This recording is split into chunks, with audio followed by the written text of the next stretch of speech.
Amos chapitre 8. Le Seigneur, l'Éternel, m'envoya cette vision.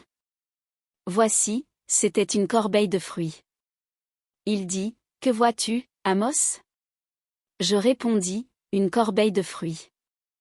Et l'Éternel me dit, la fin est venue pour mon peuple d'Israël, je ne lui pardonnerai plus. En ce jour-là, les champs du palais seront des gémissements, dit le Seigneur, l'Éternel, on jettera partout en silence une multitude de cadavres. Écoutez ceci, vous qui dévorez l'indigent, et qui ruinez les malheureux du pays. Vous dites, quand la nouvelle lune sera-t-elle passée, afin que nous vendions du blé? Quand finira le sabbat, afin que nous ouvrions les greniers? Nous diminuerons les fas, nous augmenterons le prix, nous falsifierons les balances pour tromper. Puis nous achèterons les misérables pour de l'argent, et le pauvre pour une paire de souliers, et nous vendrons la criblure du froment. L'Éternel l'a juré par la gloire de Jacob, je n'oublierai jamais aucune de leurs œuvres. Le pays, à cause d'elle, ne sera-t-il pas ébranlé, et tous ses habitants ne seront-ils pas dans le deuil?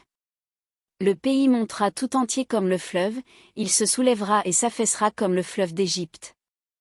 En ce jour-là, dit le Seigneur, l'Éternel, je ferai coucher le soleil à midi, et j'obscurcirai la terre en plein jour.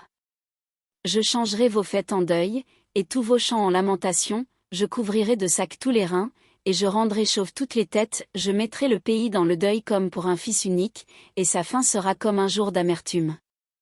Voici, les jours viennent, dit le Seigneur, l'Éternel, où j'enverrai la famine dans le pays, non pas la disette du pain et la soif de l'eau, mais la faim et la soif d'entendre les paroles de l'Éternel.